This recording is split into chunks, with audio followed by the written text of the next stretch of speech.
Bikers laugh at a homeless man at a truck stop. When his identity is revealed, they're stunned. The truck stop buzzed with the familiar rhythm of travelers coming and going, engines idling, the clang of utensils in the diner, and the occasional laughter of truckers swapping stories over coffee. Among the steady hum of activity, Daniel quietly leaned against the side of the diner, his weathered hands clutching a tattered backpack.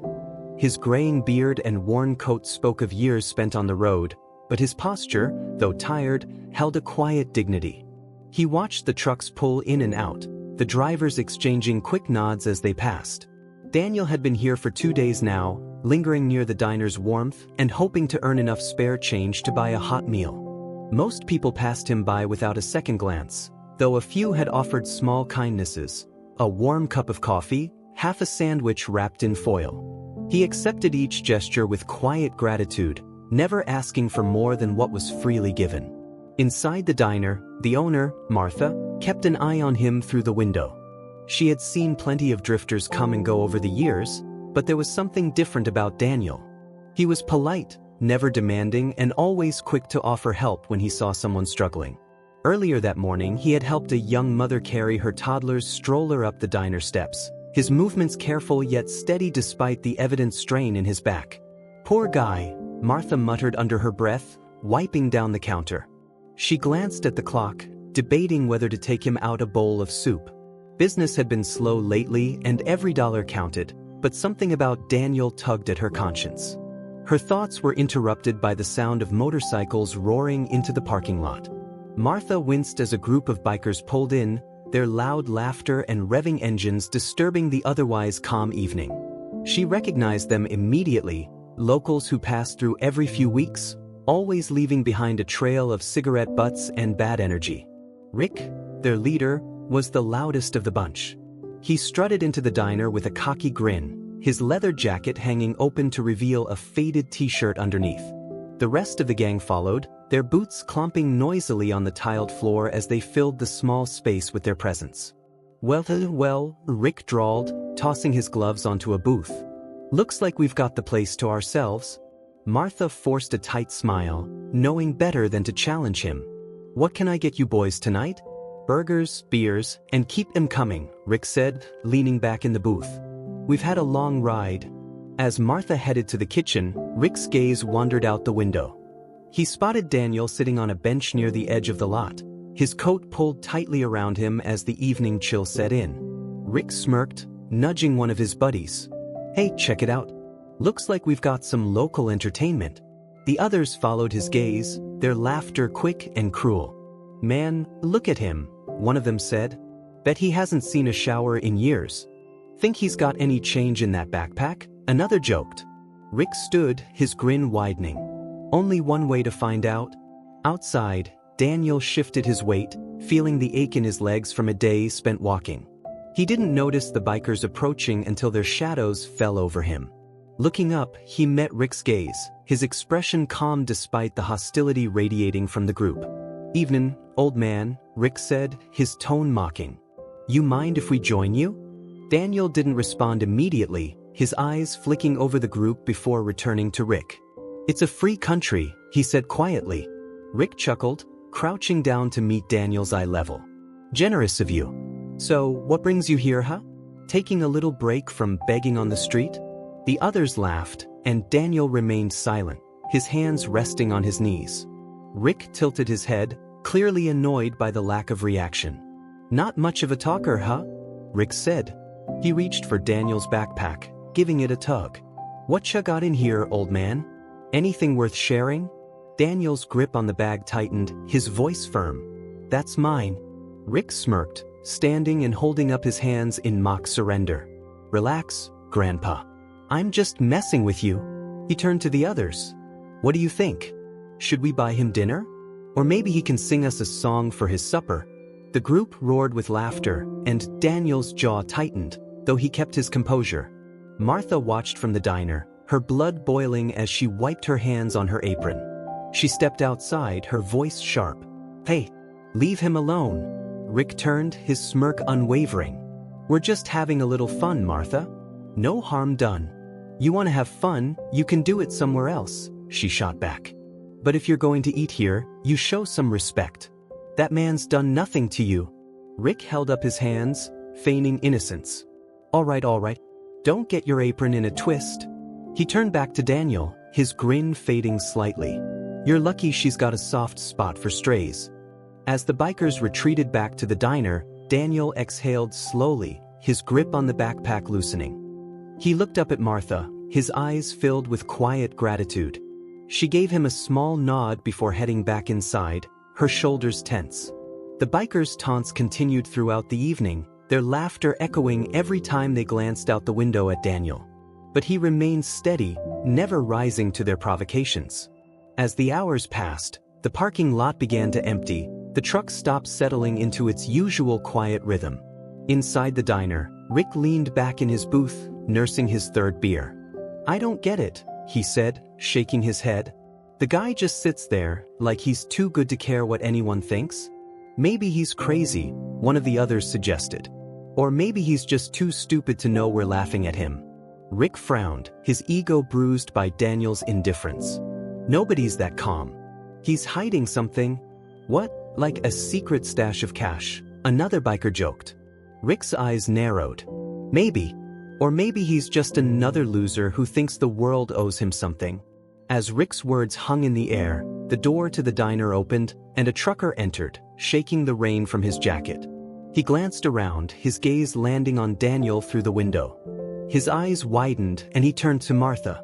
Hey, he said, his voice low. That man outside.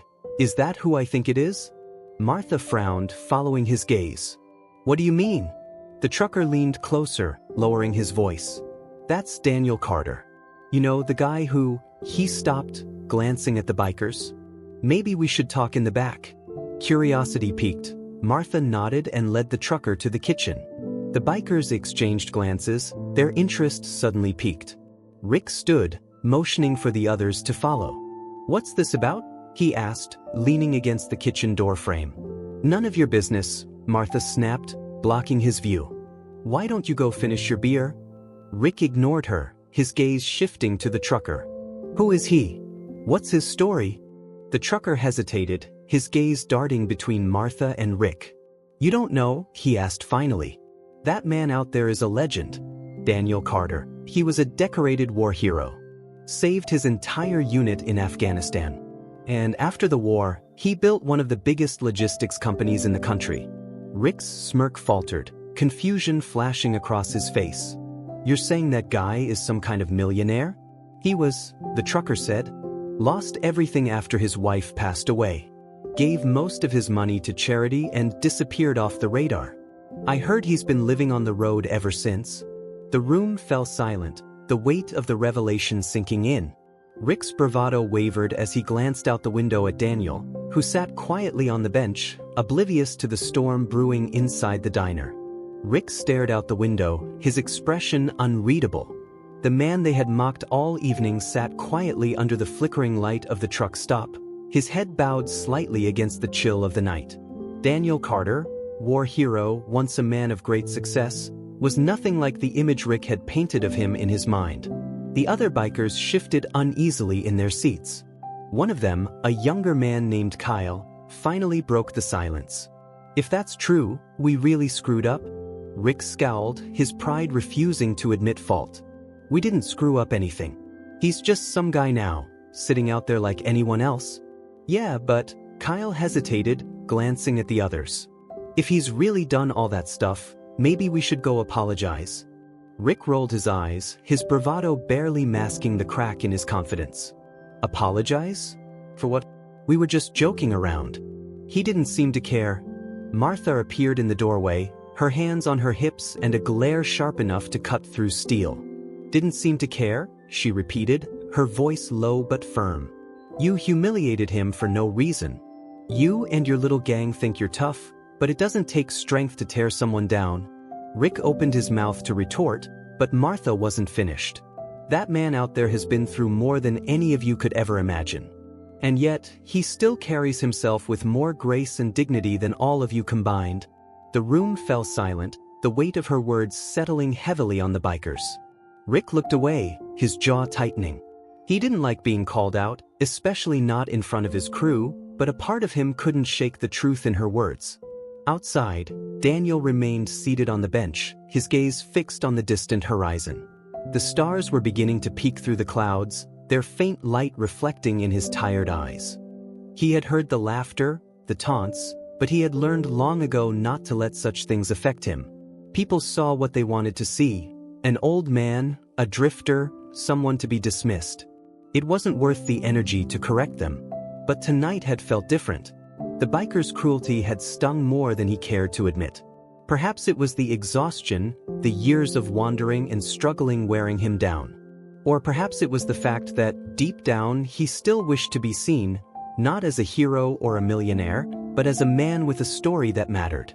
The sound of footsteps broke his reverie. Daniel glanced up to see one of the bikers approaching, his hands shoved into his jacket pockets. It was the younger one, Kyle, if he remembered correctly.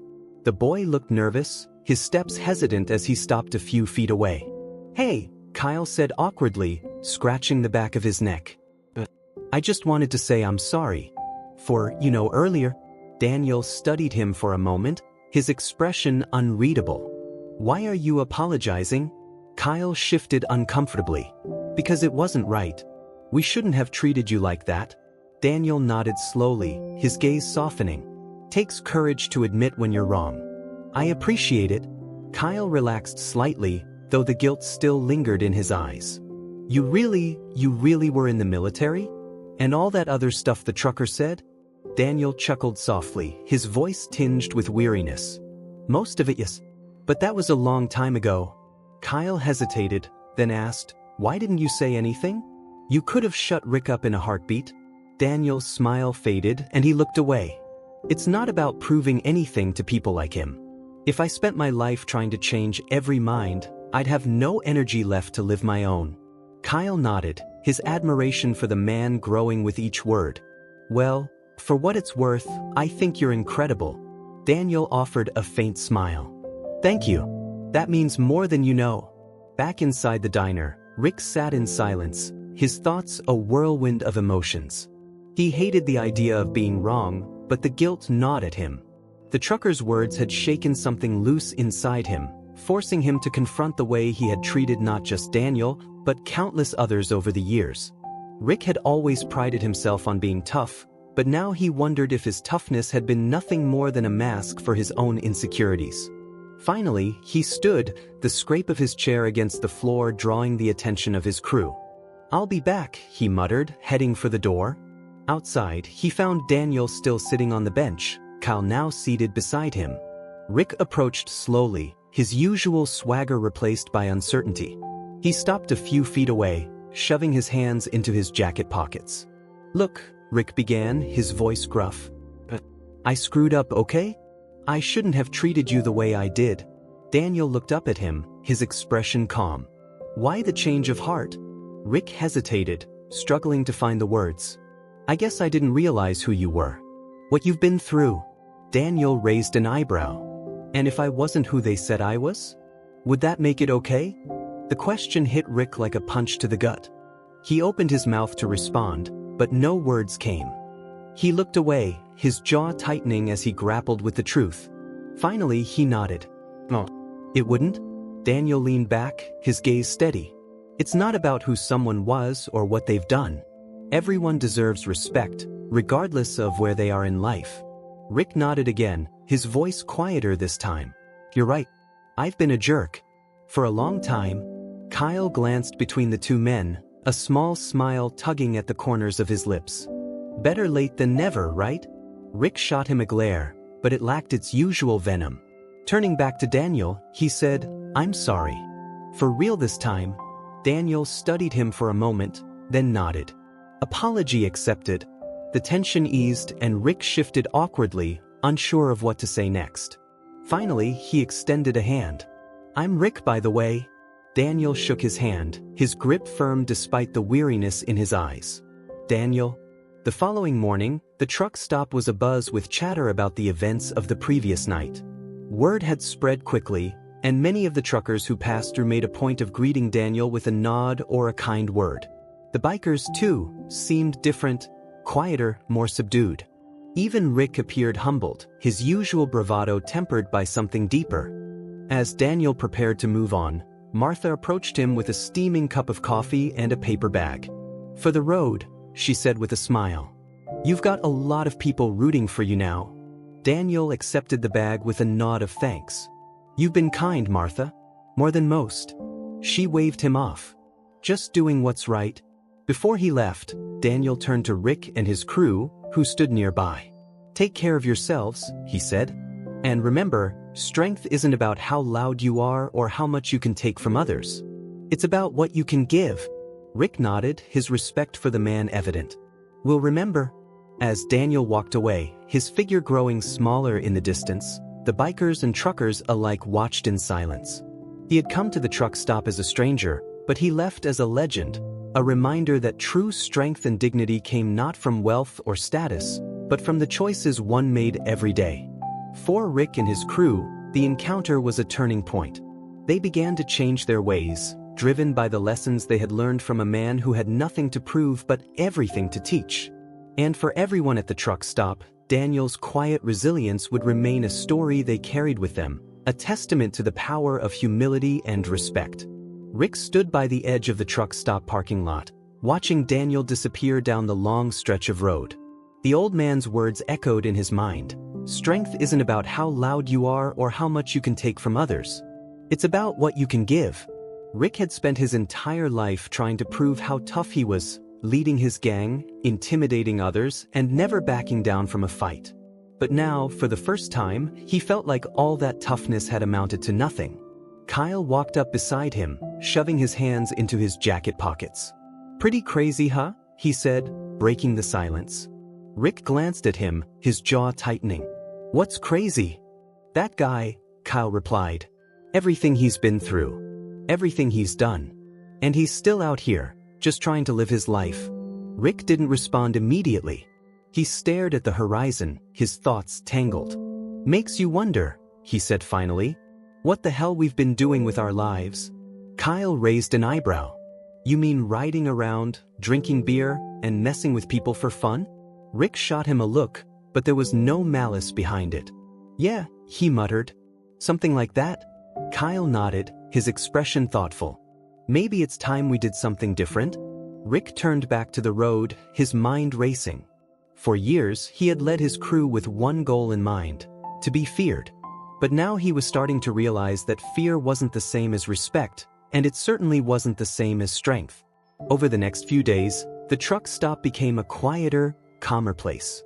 The bikers stayed around longer than usual, helping out where they could and keeping a low profile. It was an unspoken effort to make up for the way they had treated Daniel, though no one said it out loud. Rick, in particular, seemed different. He spent most of his time sitting outside the diner, sipping coffee and staring into the distance. Martha noticed the change and approached him one afternoon, a towel slung over her shoulder. "You've been quiet," she said, leaning against the doorframe. Rick glanced up, his expression guarded. "Just thinking." "About Daniel?" Martha guessed. Rick nodded, his gaze dropping to his coffee cup. "How does a guy like that end up where he is? I mean, he had everything. And now he's still standing," Martha finished. "Stronger than most people I've ever met." Rick frowned, his thoughts heavy. I don't get it. How do you go through all that and still come out on the other side?"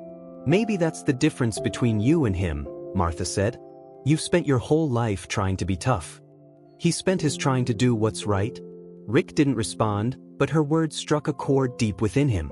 For the first time in years, he felt the cracks in the persona he had built, the one that thrived on bravado and intimidation.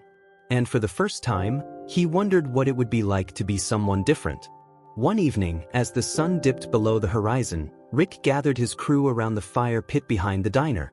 The air was cool, and the flames cast flickering shadows across their faces. The mood was unusually somber, a reflection of the unspoken tension that had lingered since Daniel's departure. "We've been doing this for a long time," Rick began, his voice low. "Riding, partying, messing with people. And for a while, it felt like we were on top of the world." Kyle shifted uncomfortably, sensing where this was going. "What's your point?" My point, Rick said, his gaze sweeping over the group, is that maybe it's time we stopped acting like a bunch of jackasses and started doing something that actually matters. The others exchanged glances, their surprise evident. One of the older bikers, a grizzled man named Hank, leaned forward. You saying we should hang up our jackets and become Boy Scouts? Rick smirked, but there was no malice in it. No, Hank. I'm saying maybe it's time we stop tearing people down and start building something. Kyle nodded slowly. Like what? Rick hesitated, his mind racing. He didn't have all the answers, but he knew one thing for sure. He couldn't keep living the way he had been. I don't know yet, he admitted. But I think we owe it to ourselves, and to Daniel, to figure it out. The bikers spent the next few weeks lingering at the truck stop, slowly earning the trust of the locals. They helped with small repairs, cleaned up the parking lot, and even pitched in at the diner when Martha was short-staffed. It wasn't a dramatic transformation, but it was a start. One afternoon, Rick spotted a group of kids playing basketball in a cracked, uneven lot near the truck stop. The hoop was barely standing, its net frayed and torn. Rick watched them for a while, a faint smile tugging at his lips. He remembered playing basketball as a kid, back before life had hardened him. Later that evening, he mentioned the court to the crew. What if we fixed it up, he suggested. Kyle raised an eyebrow. You want to fix a basketball court? Why not? Rick said with a shrug. It's something small, but it'll make a difference. The crew exchanged uncertain glances, but eventually, they agreed. The next day, they pooled their money to buy supplies and set to work. It took a few days of effort, but by the end, the court looked brand new. Smooth pavement, a sturdy hoop, and a fresh coat of paint. The kids' faces lit up when they saw it, their laughter filling the air as they played late into the evening. For Rick and his crew, it was a turning point. The satisfaction they felt wasn't the hollow kind that came from intimidating others. It was real, grounded in the knowledge that they had done something good. Meanwhile, Daniel's story continued to ripple through the truck stop community. Truckers who had heard about him shared his story at other stops, spreading tales of the quiet, unassuming man who had once been a hero. Some were inspired to give back in their own ways, helping fellow travelers, donating to shelters, or simply treating others with more kindness. One day, as Martha was cleaning up the diner, a man in a suit walked in, holding a folder under his arm. He introduced himself as a journalist working on a story about Daniel. I heard about what happened here, he said, and I think people need to know about it. Martha hesitated, unsure if Daniel would want the attention. He's a private man, she said. I don't think he's looking for fame. The journalist nodded. I'm not trying to exploit him. I just think his story could inspire a lot of people. After some consideration, Martha agreed to share what she knew, on the condition that the journalist respect Daniel's privacy. The resulting article, titled The Quiet Hero, was published in a national magazine and quickly gained attention. It painted a picture of a man who had endured unimaginable hardship yet remained a symbol of strength and humility. For Rick and his crew, the article was a reminder of the man who had changed their lives. They clipped out a copy and pinned it to the wall of the diner, a quiet tribute to the stranger who had taught them what it meant to be strong. Months passed, and the truck stop transformed into a place of unexpected unity. The bikers, once feared and avoided, became an integral part of the community. They organized small events, helped maintain the facilities, and even started a fund to support travelers in need. For Rick, the change was personal. He had always been a leader, but now he led with purpose instead of fear. He still didn't have all the answers, but he was learning one step at a time. One evening, as he sat outside the diner, he spotted a familiar figure walking down the road. His heart skipped a beat as he realized it was Daniel, his backpack slung over one shoulder and a faint smile on his face. Rick stood, his voice breaking the quiet. Daniel? The old man looked up, his expression softening. They stood in silence for a moment before Rick spoke again. You were right. About everything. Daniel nodded, his smile faint. And? Rick grinned. And we're doing our best to make it right? Daniel's gaze swept over the truck stop, taking in the changes. Looks like you've done a good job so far. Rick's chest swelled with pride. It's a start. Daniel extended a hand, and Rick shook it firmly. No words were needed, the gestures spoke volumes. As Daniel continued on his way, Rick watched him disappear into the distance once more. This time, though, he didn't feel regret or shame. He felt hope. The sight of Daniel walking away stayed with Rick long after the old man disappeared over the horizon. There was a part of Rick that wanted to call after him, to ask him to stay, but he knew Daniel wouldn't. The man wasn't searching for a home. He carried it within himself, wherever he went. For the next few days, Rick's thoughts were consumed by Daniel's brief return. It wasn't just what the man had said, it was the way he had carried himself, the quiet strength that left an undeniable mark on everyone he encountered. Rick found himself looking at the world differently, noticing the small moments of kindness that had always seemed inconsequential. A trucker offering to pay for another's coffee. Martha slipping an extra sandwich into a traveler's bag. These small acts had always been there, but now Rick couldn't help but see them as the real strength Daniel had spoken about. One afternoon, as Rick and his crew worked on repairing a section of the diner's parking lot, a young woman approached them, holding a clipboard. She introduced herself as Emma, a representative from a local charity that supported homeless veterans. Her organization had heard about the bikers' recent efforts and wanted to invite them to participate in a community event aimed at raising awareness and funds. Rick was taken aback. The idea of his crew being involved in something so public felt strange. For years, they had avoided the spotlight, keeping to the shadows where their actions went unquestioned. But something about Emma's enthusiasm and the cause she represented made him pause. "What do you think?" Rick asked his crew later that evening as they gathered around the fire pit. Kyle shrugged. "It sounds like a good idea. I mean, we've been trying to turn things around, right? This could be a way to show people we're serious." Hank grumbled, poking at the fire with a stick. "I don't know. We're bikers, not do-gooders." Rick leaned forward, his elbows resting on his knees. "Maybe we can be both. Look, I get it. We've spent years building this image, but where has it gotten us? A few laughs, a few bruises, and a reputation that doesn't mean anything." The others fell silent, considering his words. Finally, Kyle spoke up. "I'm in." One by one, the others nodded their agreement. Even Hank eventually muttered, "Fine. But if this turns into some touchy-feely group hug, I'm out." The community event was held at a local park, with tents and booths set up to provide information, resources, and entertainment. The bikers arrived on their motorcycles, their leather jackets and tough demeanor drawing curious looks from the crowd. Rick felt a pang of doubt as they parked their bikes and stepped into the throng of people, but Emma greeted them with a wide smile and ushered them toward their booth. The bikers' role was simple. They would help run a barbecue stand, cooking and serving food to attendees. At first, the task felt awkward. Rick and the others were used to being served, not serving others. But as the hours passed, they found themselves enjoying the work.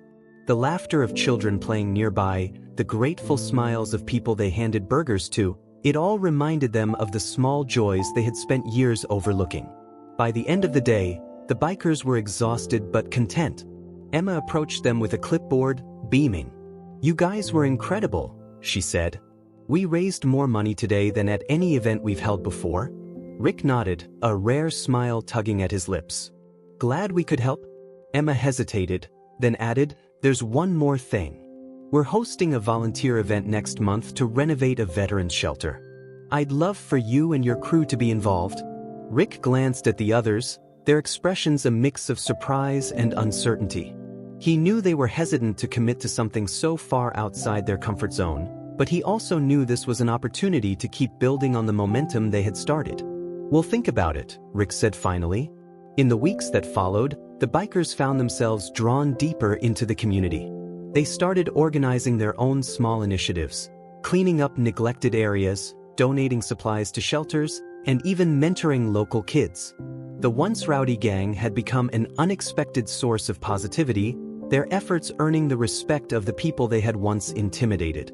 But it wasn't just the community that was changing. Rick himself was undergoing a transformation. He spent more time reflecting on his past, questioning the choices that had brought him to this point. One evening, as he sat alone by the fire pit, Kyle joined him, handing him a beer.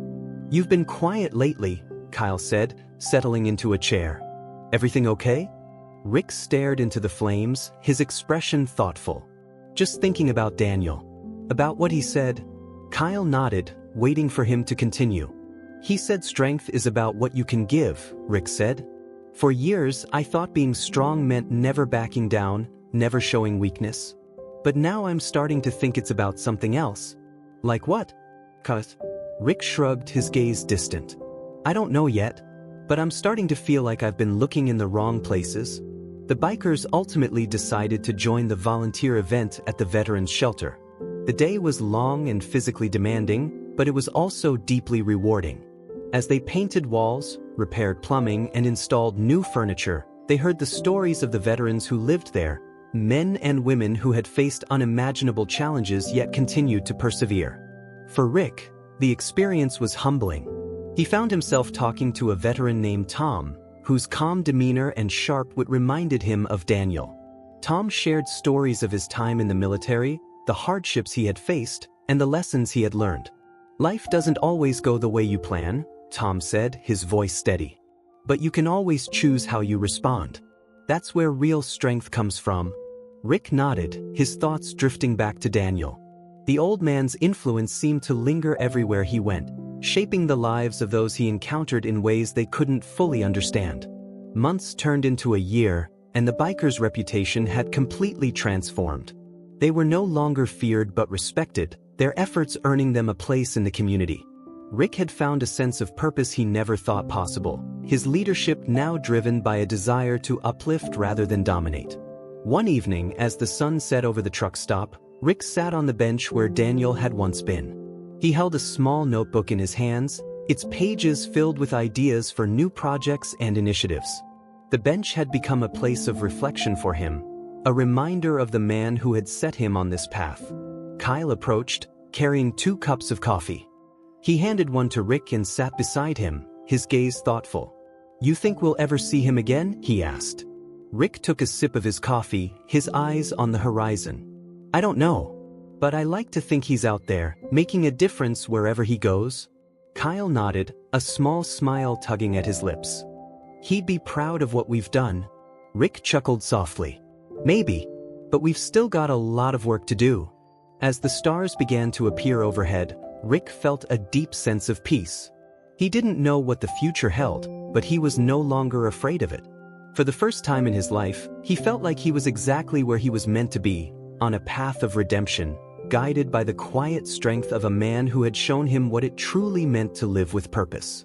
Daniel walked down the long, empty road, the fading light casting shadows across the cracked pavement. The cold wind tugged at his worn coat, but he barely noticed. His mind was elsewhere, replaying the events of the past few days. He had seen their faces, the bikers' scorn, the uneasy glances of others at the truck stop, but he'd also seen something else. The beginnings of change. Rick's apology had surprised him, not because it was rare, he had long since stopped expecting apologies, but because it had felt genuine. There was a depth in Rick's eyes, a hint of a man trying to claw his way out of a life he no longer wanted. Daniel had seen men like Rick before. Men who carried themselves with bravado to mask the insecurities underneath. Men who had fallen into patterns of anger and violence, not because they were cruel by nature, but because the world had given them no other way to survive. He didn't pity them. He understood them. Still, he hadn't stayed. He never stayed. The road had become his companion, his refuge, the only place where he felt truly free. It wasn't that he didn't appreciate the kindnesses people offered. It was just easier to keep moving, to avoid the entanglements that came with staying in one place. That night, Daniel found shelter in an abandoned barn a few miles from the truck stop. The air smelled of hay and rust, and the roof had several holes that let in the moonlight. He laid out his sleeping bag in a corner, propping his backpack against the wall. As he settled in, he pulled out a small, leather-bound notebook from the bag. Its pages were filled with faded handwriting, the words smudged from years of handling. The notebook wasn't just a journal, it was a collection of memories, stories, and lessons. Some pages were filled with scribbled thoughts from his time in the military, reflections on the men he had served with and the battles they had fought. Others held plans for the logistics company he had built after returning home, dreams of creating something lasting and meaningful. And then there were the entries about his wife, Margaret. Her name appeared again and again, woven through every chapter of his life. She had been his anchor, the reason he had kept going when everything else seemed too much to bear. Losing her had been like losing himself, and for a long time, he had wandered aimlessly, searching for something he couldn't define. Flipping through the pages, Daniel paused on one entry written shortly after Margaret's passing. The words were jagged, as though he had pressed the pen too hard, the emotions spilling out uncontrollably. "I don't know how to do this without you. You were the light, the compass. Now I'm just lost." He closed the notebook, the weight of those words pressing against his chest. But then he thought of the truck stop, of the small moments that had unfolded there. The laughter of children playing in the parking lot. The quiet determination in Martha's eyes as she defended him. The flicker of hope in Rick's apology. He wasn't lost anymore, not completely. He might not have a destination, but he had found something else along the way. Purpose. The next morning, Daniel resumed his journey, the road stretching endlessly before him. He had no specific plan, only a vague idea of heading toward the next town. Along the way, he passed fields of wildflowers and the occasional abandoned house, the scenery both beautiful and haunting in its solitude. As he walked, he encountered a young man sitting by the side of the road, his head bowed and his shoulders slumped. A battered duffel bag sat beside him, it seems barely holding together. Daniel slowed his pace, observing the boy's worn sneakers and the tear-streaked dirt on his face. "Everything all right?" Daniel asked, his voice calm and steady. The boy looked up, startled. His eyes were red, his face pale. "Not really," he admitted, his voice barely above a whisper. Daniel sat down a few feet away, giving the boy space. "What's your name?" "Where are you headed, Jake?" The boy shrugged, his hands fidgeting with the strap of his duffel bag. "Anywhere but here." Daniel nodded, recognizing the desperation in the boy's voice. He had felt it himself years ago, when he had first set out on the road. "Sometimes leaving feels like the only option," he said. "But it's important to know where you're going." Jake glanced at him, his brow furrowed. "What about you? Where are you going?" Daniel smiled faintly. "Not sure. But I've learned that the journey is often more important than the destination." They sat in silence for a while, the sounds of the countryside filling the gaps between them. Eventually, Jake spoke again. "I got kicked out of my house. My dad, he doesn't want me around anymore." Daniel's chest tightened, a familiar ache stirring in his heart. "That's a hard thing to face," he said. "But it doesn't mean you're alone." Jake looked at him, his expression skeptical. "Feels like I am." Daniel reached into his backpack and pulled out a small, folded map. He unfolded it carefully, pointing to a spot a few towns over. "There's a shelter here," he said. "Good people. They'll help you get back on your feet." Jake hesitated, his fingers tracing the edge of the map. "Why are you helping me?" Daniel met his gaze, his eyes steady. "Because someone helped me when I needed it. And because everyone deserves a chance." Jake nodded slowly, his grip on the map tightening. "Thanks."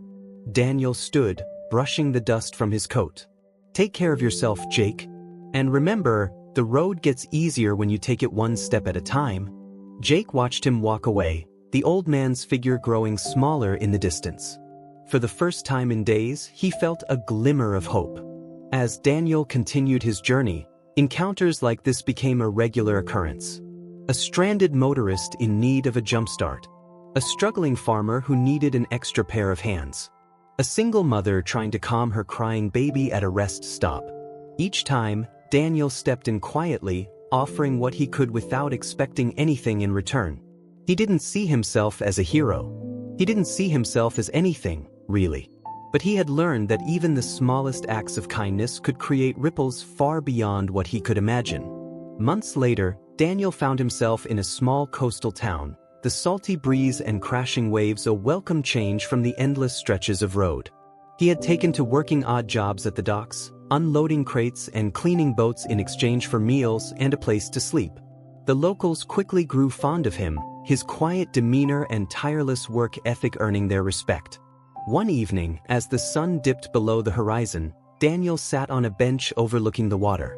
He pulled out his notebook, flipping to a blank page. For a moment, he hesitated, the pen hovering above the paper. Then, slowly, he began to write. Strength isn't about how much you can carry or how loud you can be. It's about what you leave behind. An impression, a memory, a lesson. And sometimes, the greatest strength is found in the quietest acts. He paused, the sound of the waves filling the silence. Closing the notebook, he tucked it back into his bag and leaned back, his eyes on the horizon. Somewhere out there, he knew Rick and the bikers were continuing their journey. He hoped they had found the strength to keep building, to keep giving. And he hoped they had come to understand the lesson he had learned long ago, that the road was not just a place of hardship, but a place of possibility. As the stars began to appear, Daniel smiled to himself. The road stretched endlessly before him, and he was ready to take the next step. As Daniel moved further from the coastal town, he found himself on a dirt road flanked by endless fields of golden wheat. The sun hung low in the sky, casting a warm glow that softened the edges of the world. With each step, the weight of his backpack seemed lighter, though the burden of his memories remained a constant companion. He had no destination in mind, as usual, but something about this road felt different. It wasn't just the beauty of the fields or the faint hum of cicadas. It was the sense that he was moving towards something, rather than away. By nightfall, Daniel arrived at a small village nestled in the valley.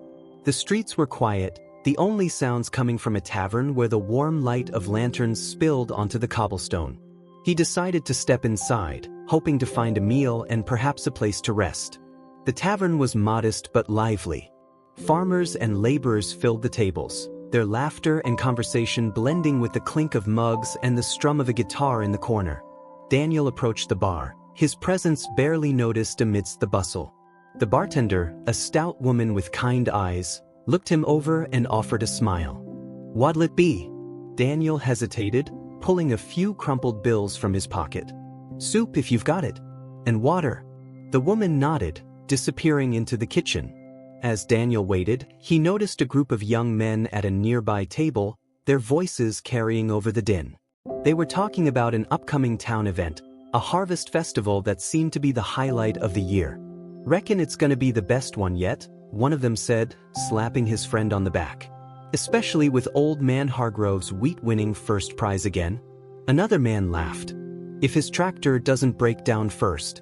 The others joined in, their laughter good-natured but tinged with the competitive spirit that often accompanied small-town traditions. Daniel listened quietly, a faint smile tugging at his lips.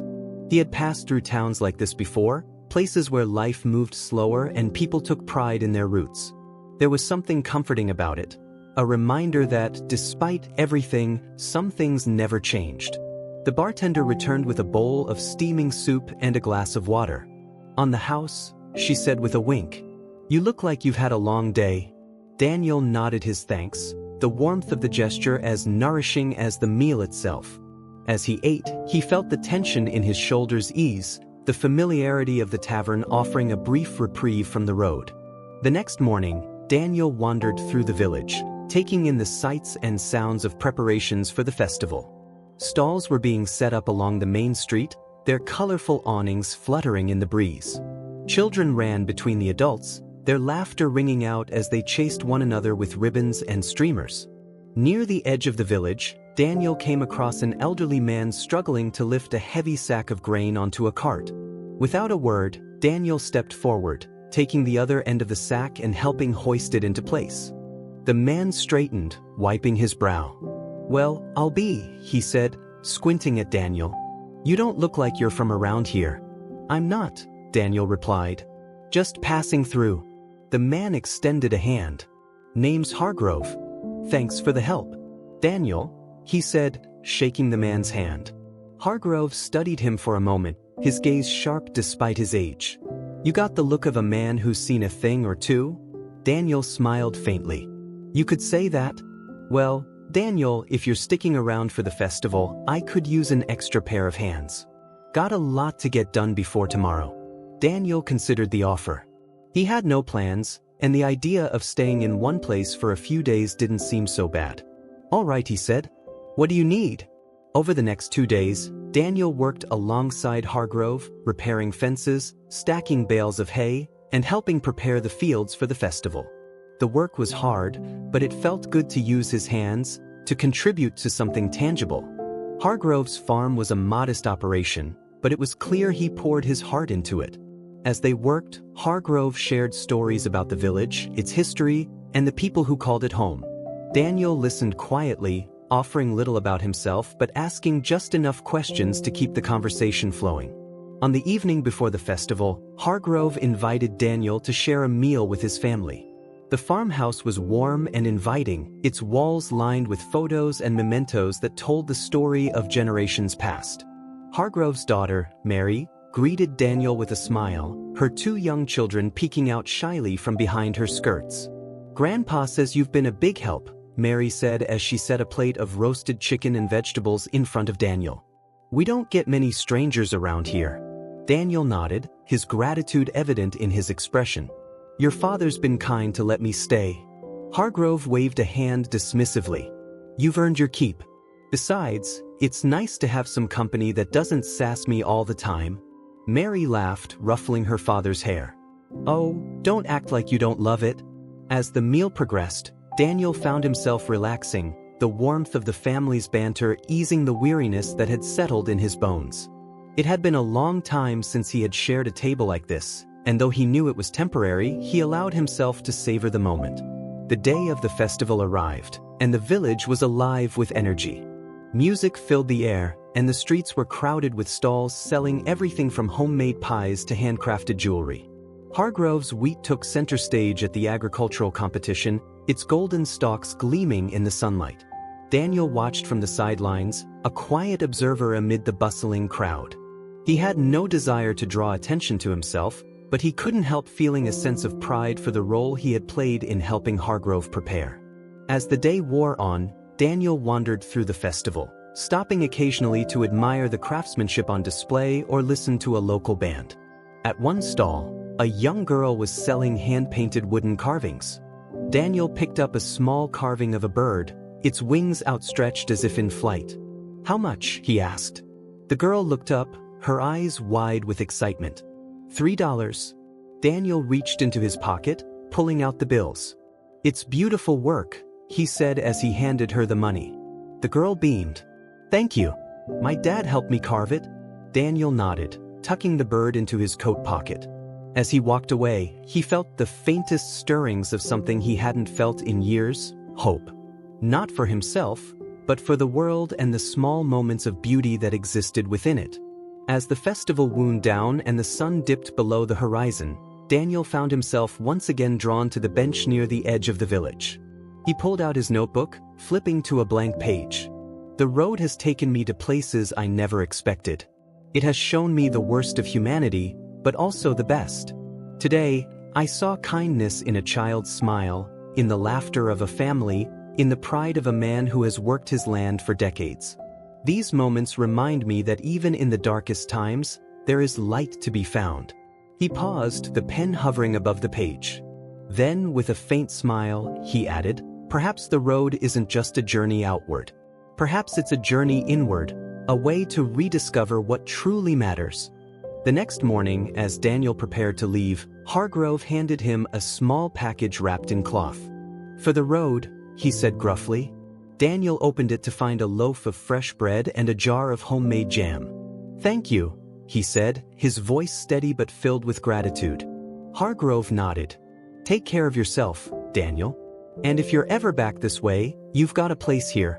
Daniel shook his hand, the grip firm and warm. "I'll remember that." As he walked away, the village slowly fading into the distance, Daniel felt the weight of his backpack once more. But this time, it wasn't just the physical weight of his belongings. It was the memories, the lessons, and the connections he had made. They were burdens, yes, but they were also gifts. The road stretched endlessly before him, and Daniel walked on, carrying with him the quiet strength that had become his legacy.